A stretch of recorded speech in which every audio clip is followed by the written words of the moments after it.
2.0 ના કોલેજ લેવલના જવાબો શરૂઆત કરીએ આપણે આજના વિડિયોની।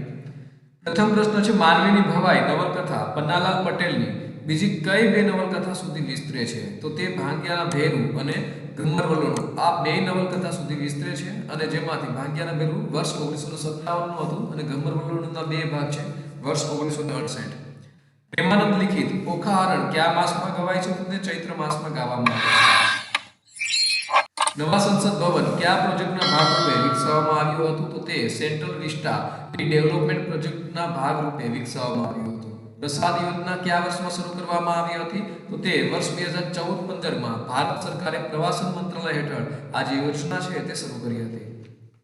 ઉદાન ચળવળના પ્રણેતા વિનોબા ભાવે કોના આધ્યાત્મિક વારસદાર ગણાય છે? તો તે મહાત્મા ગાંધીના આધ્યાત્મિક વારસદાર ગણાય છે। શરીરમાં પિત્ત ક્યાં ઉત્પન્ન થાય છે? તો યકૃતમાં ઉત્પન્ન થાય છે। ભારતમાં આધુનિક આંકડાશાસ્ત્રના જનક કોને માનવામાં આવે છે? તો પ્રશાંતચંદ્ર મહાલનોબિસને માનવામાં આવે છે। કયા વૈજ્ઞાનિકે હકીકત શોધી કાઢી કે ગ્રહોની વ્યવસ્થાનું કેન્દ્ર સૂર્ય છે, પૃથ્વી નથી? તો કોપરનિક્સ છે, નિકોલસ કોપરનિક્સ, તેઓએ આ શોધી કાઢ્યું હતું। ક્લોરોફિલમાં મધ્યસ્થ ધાતુ કઈ છે? તો ક્લોરોફિલમાં મધ્યસ્થ ધાતુ છે તે મેગ્નેશિયમ છે। ઉપગ્રહ સંચાર માટે કયા ઇલેક્ટ્રોમેગ્નેટિક રેડિયેશનનો ઉપયોગ થાય છે? તો રેડિયો તરંગનો ઉપયોગ થાય છે। વિનેગરમાં નીચેનામાંથી કયું એસિડ હોય છે? તો એસિટિક એસિડ હોય છે। ભારત સરકાર દ્વારા 2021 માં મિથિલા પેઇન્ટિંગ માટે નીચેનામાંથી કોને પદ્મશ્રીથી નવાજવામાં આવ્યા હતા? તો દુલારી દેવી છે તેઓને પદ્મશ્રીથી નવાજવામાં આવ્યા હતા। વરાહગીરી વેંકટગીરીને કયા વર્ષે ભારત રત્નથી સન્માનિત કરવામાં આવ્યા હતા? તો તેઓને વર્ષ 1975 માં ભારતનો સર્વોચ્ચ એવોર્ડ એટલે કે ભારત રત્ન એવોર્ડથી સન્માનિત કરવામાં આવ્યા હતા। આમાંથી કયા ભારત રત્નથી સન્માનિત વ્યક્તિ સિતાર સાથે સંકળાયેલ છે? તો પંડિત રવિશંકર છે તેઓ સિતાર સાથે સંકળાયેલ છે। વર્ષ 2022 માં ભારત સરકાર દ્વારા કેટલા પદ્મ પુરસ્કારોની જાહેરાત કરવામાં આવી છે? તો કુલ 128 પદ્મ પુરસ્કારોની જાહેરાત છે તે કરવામાં આવી છે। યુદ્ધગ્રસ્ત યુક્રેનમાંથી કેટલા ભારતીયોને સ્વદેશ મોકલવામાં આવ્યા છે? તો 22,500 ભારતીયોને સ્વદેશ મોકલવામાં આવ્યા। પ્રધાનમંત્રી સુરક્ષિત માતૃત્વ અભિયાન ક્યારથી શરૂ કરેલ છે? તો તે વર્ષ 2016 થી શરૂ કરેલ છે। ઇન્ડિયા ન્યૂબોર્ન એક્શન પ્લાન યાની કે INAP કયા વર્ષમાં શરૂ થયો? તો તે સપ્ટેમ્બર યાની કે 18 સપ્ટેમ્બર 2014 માં શરૂ થયો। ઈ ઔષધિના ફાયદા ક્યાં છે? તો તેના ફાયદા છે દવાઓનું ઓનલાઈન મોનિટરિંગ થાય છે।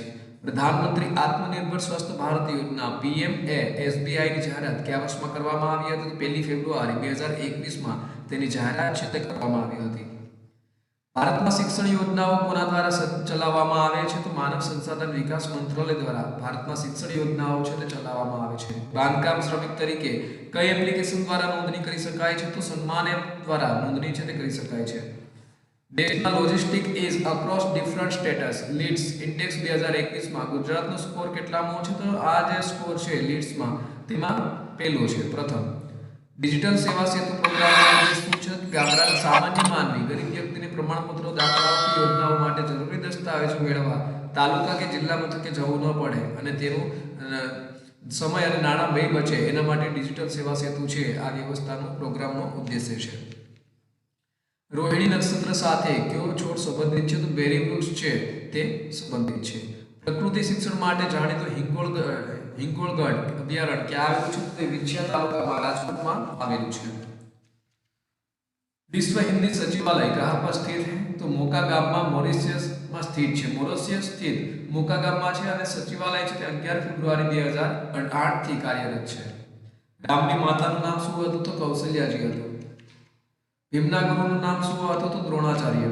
પાંડુની માતાનું નામ શું હતું? તેનું નામ હતું અંબાલિકા। બલરામની માતાનું નામ શું હતું? તો રોહિણી બલરામની માતાનું નામ હતું। કોણે એક પગ પર ઊભા રહીને 5000 વર્ષો સુધી તપસ્યા કરી હતી? તો વિભીષણ દ્વારા આ તપસ્યા કરવામાં આવી હતી। મનુની પુત્રીનું નામ શું હતું? તો 3 પુત્રીઓ હતી, આકૃતિ, દેવહૂતિ અને પ્રસૂતિ, જેમાં પ્રસૂતિના વિવાહ છે તે દક્ષ રાજા સાથે થયા હતા। ગગનયાન મિશનના મિશન ડાયરેક્ટર કોણ છે? તો ડોક્ટર એસ સોમનાથન છે તે ગગનયાન મિશનના મિશન ડાયરેક્ટર છે। આદિત્ય L1 માં વિઝિબલ એમિશન લાઇટ કોરોનોગ્રાફ પેલોડનું કાર્ય શું છે? તો સૂર્યના કોરોનાને જોવા માટે। ભારતમાં સૌપ્રથમ પ્રિન્ટિંગ પ્રેસની સ્થાપના કયા વર્ષમાં કરવામાં આવી હતી? તો વર્ષ 1556 માં સેન્ટ્રલ કોલેજ ગોવામાં સ્થાપિત થયું હતું।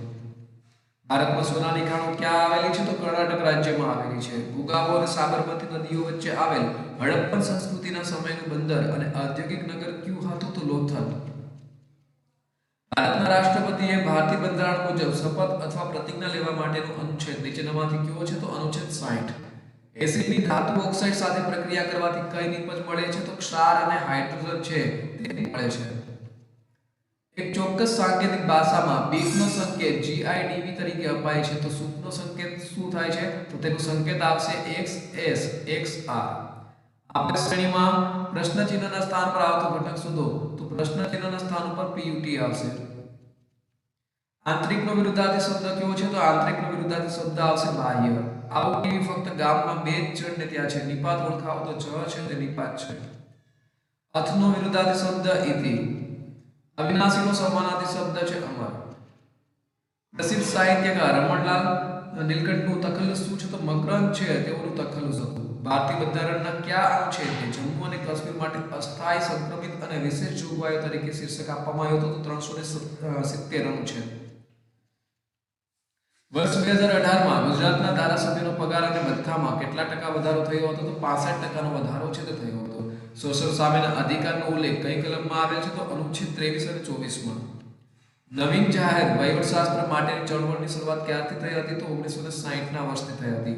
The Human Side of Enterprise પુસ્તક કયા ચિંતકનું છે? તો ડગલસ મેકગ્રેગરનું છે. વર્ષ 1960. ભારતીય થલ સેનાના પ્રથમ commander in chief field marshal KM કરિયપ્પાએ અંગ્રેજો પાસેથી પદભાર સંભાળ્યો એ દિવસને કઈ રીતે ઓળખવામાં આવે છે? તો એ દિવસને ઓળખવામાં આવે છે ભારતીય સેના દિવસ. ભારત સરકાર દ્વારા મહાવીર ચક્રથી સન્માનિત ગુજરાત રાજ્યમાં રહેતા સેવા આપતા સૈનિકોને કેટલો રોકડ પુરસ્કાર આપવામાં આવે છે? તો 22,500 નો રોકડ પુરસ્કાર છે તે આપવામાં આવે છે. ભૂતપૂર્વ સૈનિકોની કલ્યાણ યોજનાનો લાભ સૈનિકોની વિધવાઓ ESM ને કેટલા સમય સુધી મળશે? અને 5 વર્ષ સુધી આ સેવાનો લાભ મળશે. પંચાયતના સભ્યો એકી સાથે વધુ કેટલી સમિતિમાં સભ્યપદ ધરાવી શકે છે? તો 3 સમિતિમાં સભ્યપદ ધરાવી શકે. ગુજરાત રાજ્યમાં ગ્રાહક જાગૃતિ અને ગ્રાહક સુરક્ષાની પ્રવૃત્તિઓ વેગવાન બને તે હેતુથી કેન્દ્ર સરકારની સહાયથી શેની સ્થાપના કરવામાં આવે છે? તો ગ્રાહક સુરક્ષા અને રાજ્ય ગ્રાહક તકરાર નિવારણ કમિશનની સ્થાપના છે તે કરવામાં આવે છે. સૌરાષ્ટ્રના સિંહ તરીકે કોણ જાણીતું બન્યું હતું? તો અમૃતલાલ શેઠ છે તેઓ સૌરાષ્ટ્રના સિંહ તરીકે જાણીતા બન્યા હતા. દ્વારકાના મંદિરને બીજા કયા નામે ઓળખવામાં આવે છે? તો જગત મંદિર તરીકે ઓળખવામાં આવે છે. દ્વારકાનું મંદિર કઈ નદીના કાંઠા પર આવેલું છે? તો ગોમતી નદીના કાંઠા પર આવેલું છે. धरती की शान तो भारत की संतान किस कवि की पंक्ति है? तो पंडित भरत व्यास છે તેઓની આ પંક્તિ છે. ઉચ્ચારણ સંબંધી જ્ઞાન કયા વેદાંગમાં પ્રાપ્ત થાય છે? તો શિક્ષા વેદાંગમાં તે પ્રાપ્ત થાય છે. વેદની આંખો કયા વેદાંગને કહે છે? તો જ્યોતિષ વેદાંગ છે તેને વેદની આંખો કહે છે.